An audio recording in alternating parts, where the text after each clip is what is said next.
हिंदी साहित्य quick revision with आरती शर्मा। दोस्तों, आपको मेरा चैनल पसंद आए तो इसे लाइक करें, शेयर करें और सब्सक्राइब करें। साथ ही साथ मेरे अगले वीडियोस के नोटिफिकेशंस को पाने के लिए बेल आइकन को प्रेस करें। दोस्तों, हमारा आज का विषय है रीति काल की रीति सिद्ध श्रेणी, जिसका पार्ट 1 हम करेंगे। रीतिबद्ध श्रेणी इससे पहले हम कर चुके हैं।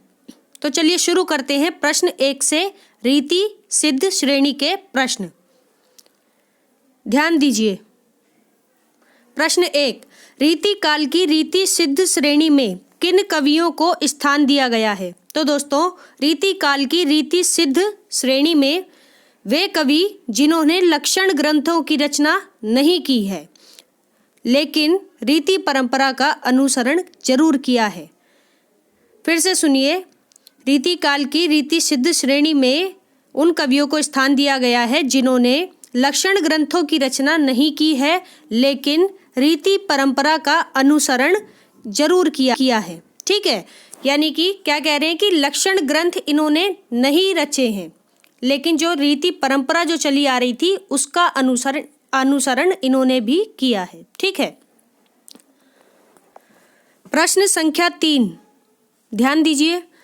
रीति सिद्ध कवियों ने काव्य लेखन की प्रेरणा किससे ली? तो दोस्तों, काव्य लेखन की प्रेरणा रीति सिद्ध कवियों ने हालकृत कवि हाल की रचना है गाथा सप्तशती, गोवर्धन की रचना है आर्य सप्तशती, अमरूक की रचना है अमरूक शतक। इनसे रीति सिद्ध कवियों ने काव्य लेखन की प्रेरणा ली। फिर से सुनिए। अगर रचनाओं के नाम पूछेंगे तो आप सीधा बताएंगे गाथा सप्तशती, आर्य सप्तशती, अमरूक शतक। अगर आपसे पूछा जाए कि इनके रचनाकारों के नाम भी बताएं, तब आप बताएंगे कि हाल की रचना है गाथा सप्तशती, गोवर्धन की रचना है आर्य सप्तशती और अमरूक की रचना है अमरूक शतक। ये सभी वे रचनाएं हैं जिनसे रीति सिद्ध कवियों ने काव्य लेखन की प्रेरणा ली। ठीक है। अगला प्रश्न है 4, हिंदी में सतसई परंपरा की प्रथम कृति कौन सी है? तो दोस्तों, हिंदी में सतसई यानी 700 दोहों की जो परंपरा चली थी, तो उसमें जो प्रथम कृति है वो कृपाराम कृत हित तरंगिणी है। ठीक है, और ये किसकी रचना है? कृपाराम की रचना। प्रश्न संख्या 5, ध्यान दीजिए। रीति काल की रीति सिद्ध श्रेणी के सर्वश्रेष्ठ कवि कौन से हैं? तो दोस्तों, कवि बिहारी रीति सिद्ध श्रेणी के सर्वश्रेष्ठ कवि हैं। ठीक है, ध्यान रखिए। और बहुत ही इम्पोर्टेंट कवि हैं। अक्सर इनसे संबंधित प्रश्न पूछा जाता है कि कवि बिहारी किस श्रेणी के कवि हैं? तो आप बताएंगे रीति सिद्ध श्रेणी के कवि। ठीक है। प्रश्न संख्या 6, रीतिकालीन मनोवृत्ति का सर्वश्रेष्ठ प्रतिनिधित्व किसके काव्य में मिलता है? तो दोस्तों, बिहारी के काव्य में रीतिकालीन मनोवृत्ति का सर्वश्रेष्ठ प्रतिनिधित्व मिलता है। प्रश्न संख्या 7, ध्यान दीजिए। रीति काल का वह कौन सा कवि है जो अपनी मात्र एक कृति से हिंदी साहित्य में अमर हो गया? फिर से सुनिए। रीति काल का वह कौन सा कवि है जो अपनी मात्र एक कृति से हिंदी साहित्य में अमर हो गया? तो दोस्तों, कवि बिहारी वह एकमात्र कवि हैं जो अपनी केवल एक ही रचना से हिंदी साहित्य में हमेशा के लिए अमर हो गए। ठीक है, कितना इंपॉर्टेंट क्वेश्चन है। ठीक है, याद रखिए। प्रश्न 8, बिहारी सतसई किसकी कृति है? तो दोस्तों, बिहारी सतसई कवि बिहारी की कृति है। ठीक है, नाम भी लिखा हुआ है बिहारी सतसई। ठीक है, बिहारी सतसई के लिए एक दोहा प्रसिद्ध है। सतसैया के दोहरे ज्यों नावक के तीर, देखन में छोटे लागे घाव करे गंभीर। अगर आपने पढ़ा हो कहीं तो ये बिहारी सतसई के संबंध में ही है। ठीक है। प्रश्न संख्या 9, बिहारी सतसई किसका अमर ग्रंथ है? तो दोस्तों, श्रृंगार रस का अमर ग्रंथ है। श्रृंगार रस का अमर ग्रंथ है बिहारी सतसई। और ये किसकी कृति है? ये कवि बिहारी लाल की कृति है। अगला प्रश्न है 10, बिहारी कृत बिहारी सतसई किस भाषा में है? किस भाषा का काव्य ग्रंथ है? तो दोस्तों ब्रज भाषा का काव्य ग्रंथ है। ठीक है ना, क्योंकि अधिकांश काव्य रीतिकाल के ब्रज भाषा में ही लिखे गए हैं। ठीक है, तो भाषा के लिए क्या होगा कि 95% आप ब्रज भाषा को ही टिक करके आएंगे अगर रीतिकाल का प्रश्न है तो। ठीक है, 5% चांसेस रहते हैं कि कोई और भाषा हो कवि की। ठीक, तो ध्यान रखिए, कवियों को अच्छे से पढ़िए, उनकी भाषाओं को आप अच्छे से पढ़िए। ठीक है, अगला प्रश्न है प्रश्न संख्या 11, बिहारी सतसई कैसा काव्य है? तो दोस्तों यह एक मुक्तक काव्य है। बिहारी सतसई एक मुक्तक काव्य है। प्रश्न संख्या 12, बिहारी सतसई में दोहों की संख्या कितनी है? तो दोस्तों मोस्ट इंपॉर्टेंट प्रश्न है, तो ध्यान से सुनिए। बिहारी सतसई में 713 दोहे हैं। ठीक है, कहीं कहीं 719 भी मिलता है, तो ऑप्शन को ध्यान से देख लीजिए। अगर 713 है तो 713 आंसर टिक करिए, 719 है तो 719 टिक करिए। ठीक है, तो इस तरह से बिहारी सतसई में दोहों की संख्या 713 या 719 है। ठीक है, अगला प्रश्न है 13, बिहारी सतसई में श्रृंगारिक दोहे कितने कितने हैं? तो दोस्तों 600 दोहे। 600 दोहे जो हैं वो श्रृंगारिक दोहे हैं, यानी कि आधे से भी ज़्यादा हैं, तो इसीलिए इसको श्रृंगार काव्य भी कहा गया है। ठीक है, 600 दोहे हैं श्रृंगारिक दोहे। प्रश्न संख्या 14, बिहारी सतसई में श्रृंगारिक दोहों के अतिरिक्त कौन से दोहे हैं? तो दोस्तों 600 दोहे तो श्रृंगारिक हैं, उनके अलावा जो दोहे हैं वो भक्ति, नीति एवं प्रशस्ति परक दोहे हैं। भक्ति, नीति एवं प्रशस्ति परक दोहे हैं। ठीक है, बिहारी सतसई में। अगला प्रश्न है 15 यानी 15, बिहारी कृत बिहारी सतसई किस दृष्टि से अत्यंत प्रौढ़ कृति है? तो दोस्तों अत्यंत प्रौढ़ कृति किस दृष्टि से है बिहारी सतसई, ये बताना है। तो देखते हैं। तो दोस्तों भाव, भाषा, अलंकार और नायिका भेद की दृष्टि से, भाव, भाषा, अलंकार और नायिका भेद की दृष्टि से बिहारी कृत बिहारी सतसई अत्यंत प्रौढ़ कृति है। ठीक है, अत्यंत प्रौढ़ कृति है, भाव, भाषा, अलंकार, नायिका भेद की दृष्टि से। ठीक है, इस तरह से हमारे 15 प्रश्न हो गए। प्रश्न संख्या 16, ध्यान दीजिए। बिहारी कृत बिहारी सतसई की प्रसिद्धि का प्रमुख कारण क्या है? तो दोस्तों प्रसिद्धि का प्रमुख कारण बताना है, तो इसमें कल्पना की समाहार शक्ति है, जिसके कारण बिहारी सतसई को प्रसिद्धि प्राप्त हुई। ठीक है, कल्पना की समाहार शक्ति। ठीक है, याद रखिए ये शब्दावली। ठीक है, एज इट इज आपसे पूछ ली जाएगी एग्जाम्स में। तो बिहारी कृत बिहारी सतसई की प्रसिद्धि का प्रमुख कारण उसकी कल्पना की समाहार शक्ति है। ठीक है, अगला प्रश्न है 17, रामचरितमानस को छोड़कर सर्वाधिक टीकाएं किस कवि पर लिखी गई? ठीक है, तो कवि बिहारी पर, यानी कि रामचरितमानस किसकी थी? तुलसीदास की। किस भाषा में? अवधी भाषा में। कौन से काल की रचना? भक्ति काल की रचना। ठीक है, तो सबसे ज़्यादा टीकाएं उस समय भक्ति काल में रामचरितमानस पर लिखी गई थी। और वहीं अगर हम रीति काल की बात करें तो रीति काल में जो सबसे ज़्यादा टीकाएं लिखी गई जिन कवि पर, वो कवि कौन थे? कवि बिहारी लाल। ठीक है, ध्यान रखिए। प्रश्न संख्या 18, बिहारी सतसई के प्रथम टीकाकार कौन हैं? तो दोस्तों कृष्ण कवि बिहारी सतसई के पहले टीकाकार हैं। प्रश्न संख्या 19, कृष्ण कवि ने बिहारी के प्रत्येक दोहे पर कौन सा छंद लिखा है? तो दोस्तों सवैया छंद लिखा है कृष्ण कवि ने बिहारी के प्रत्येक दोहे पर। ठीक है, ध्यान रखिए। प्रश्न संख्या 20, लल्लू लाल ने बिहारी सतसई पर किस नाम से टीका लिखी? तो दोस्तों लल्लू लाल ने लाल चंद्रिका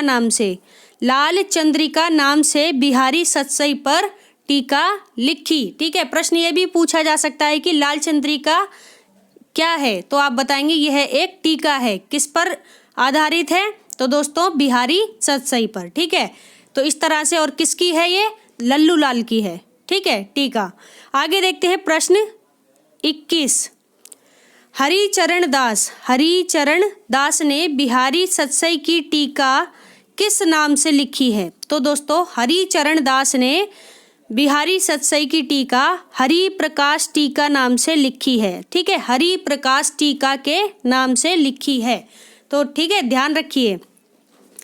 तो ये यहाँ पर चल रहे हैं कि जो जितने भी टीकाकार हुए हैं बिहारी सतसई के, ये उनकी परंपरा चल रही है। ठीक है, तो ध्यान से सुनिए। हरि प्रकाश टीका के नाम से हरिचरण दास ने बिहारी सतसई की टीका लिखी है। प्रश्न 22, ध्यान दीजिए। बिहारी सतसई पर सबसे प्रामाणिक टीका किसकी मानी जाती है? तो दोस्तों बाबू जगन्नाथ रत्नाकर कृत बिहारी रत्नाकर। बाबू जगन्नाथ रत्नाकर कृत बिहारी रत्नाकर बिहारी सतसई की सबसे प्रामाणिक टीका मानी जाती है। प्रश्न 23, भारतेंदु हरिश्चंद्र ने बिहारी के कुछ दोहों पर क्या लिखी? तो दोस्तों इन्होंने कुंडलियाँ। भारतेंदु हरिश्चंद्र ने बिहारी के कुछ दोहों पर कुंडलियाँ लिखी। तो इस तरह से हमारा 23वां प्रश्न हो चुका है। 24वां देखते हैं। मुंशी देवी प्रसाद प्रीतम ने बिहारी के दोहे का अनुवाद किसमें किया? तो दोस्तों उर्दू शेरों में किस कवि ने बिहारी के दोहे का अनुवाद किया? तो आप बताएंगे मुंशी देवी प्रसाद प्रीतम ने। ठीक है, लेखक ने। ठीक है, तो कौन है वो लेखक? तो मुंशी देवी प्रसाद हैं। ठीक है, उर्दू शेरों में किया और बिहारी के दोहों का अनुवाद किया। किसने? मुंशी देवी प्रसाद प्रीतम ने। मोस्ट इंपॉर्टेंट क्वेश्चन है दोस्तों। प्रश्न संख्या 25, बिहारी सतसई पर फिरंगे सतसई नामक फारसी में टीका किसने लिखी? तो दोस्तों बिहारी सतसई पर फिरंगे सतसई नामक फारसी में टीका आनंदी लाल शर्मा जोशी ने लिखी। आनंदी लाल शर्मा जोशी ने लिखी। ठीक है, फिरंगे सतसई नामक फारसी में टीका किस पर? बिहारी सतसई पर। यह भी बहुत इंपॉर्टेंट क्वेश्चन है। अगला प्रश्न है 26, बिहारी की ऊहात्मक उक्तियों पर किसका प्रभाव है? तो दोस्तों फारसी कविता का। बिहारी की ऊहात्मक उक्तियों पर फारसी कविता का प्रभाव है। ये भी इम्पोर्टेंट है। बिहारी लाल का तो हर प्रश्न ही इम्पोर्टेंट है। तो दोस्तों इनसे संबंधित सभी प्रश्न जहाँ से भी मिले आपको, आप उनको कर लीजिए। बहुत ही इम्पोर्टेंट कवि हैं। ठीक है, प्रश्न संख्या 27, राधाचरण गोस्वामी ने बिहारी की तुलना किससे की है? तो दोस्तों पीयूष वर्षी मेघ से राधाचरण गोस्वामी ने बिहारी की तुलना की है। ठीक है, पीयूष वर्षी मेघ से। ठीक है, राधाचरण गोस्वामी याद रखिए। अगला प्रश्न है 28, ध्यान से सुनिए, ये बहुत ही इंपॉर्टेंट क्वेश्चन है। रेवरेंड एडविन ग्रीव्स ने बिहारी को क्या माना है? तो दोस्तों रेवरेंड एडविन ग्रीव्स ने बिहारी को शब्दों का चतुर प्रयोक्ता मात्र माना है। ठीक है, यानी कि ऐसे चतुर प्रयोक्ता थे कि इन्होंने 2 दोहों में गागर में सागर भरने की बात कही है। ठीक है, यानी कि कम से कम शब्दों में इन्होंने ज़्यादा से ज़्यादा अपनी बात कहने की कोशिश की है। यही कारण है कि इनकी एकमात्र रचना के चलते यह हिंदी साहित्य में हमेशा के लिए अमर हो गए। ठीक है, प्रश्न संख्या 29, किसने बिहारी को कवि नहीं माना है? तो दोस्तों मिश्र बंधुओं ने बिहारी को कवि नहीं माना है।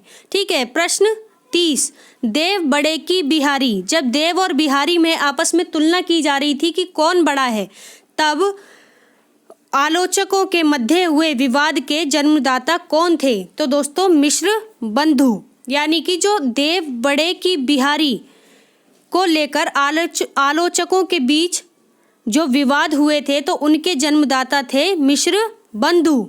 ठीक है, जन्मदाता पूछा जा रहा है तो कौन थे? ये विवाद कहाँ से शुरू हुआ? मिश्र बंधुओं से, कि देव बड़े की बिहारी। ठीक है, प्रश्न संख्या 31 पंक्ति है, ध्यान से सुनिए। रणित भृंग घंटावली झरित दान मधुनीर, रणित भृंग घंटावली झरित दान मधुनीर। फिर से सुनिए, रणित भृंग घंटावली झरित दान मधुनीर में बिहारी ने किसका वर्णन किया है? तो दोस्तों वसंत ऋतु का वर्णन किया है। ठीक है, अगला प्रश्न है 32 बिहारी के काव्य को शक्कर की रोटी किसने कहा है? शक्कर की रोटी, ध्यान रखिए। तो दोस्तों पद्म सिंह शर्मा ने बिहारी के काव्य को शक्कर की रोटी कहा है, पद्म सिंह शर्मा। ठीक है, पद्म सिंह शर्मा। तो दोस्तों इस तरह से 32 प्रश्न हमने कर लिए। देखते हैं 33वां प्रश्न है, ध्यान से सुनिए। जन्म ग्वालियर जगह है मध्य प्रदेश में। ठीक है, जन्म ग्वालियर जानिए मथुरा बसी ससुराल, और मथुरा कहाँ पर है? यूपी में। तो जन्म ग्वालियर जानिए मथुरा बसी ससुराल, यह पंक्ति किस कवि के जन्म के विषय में है? ठीक है, तो यह पंक्ति कवि बिहारी लाल के विषय में है। किसके? बिहारी लाल के विषय में।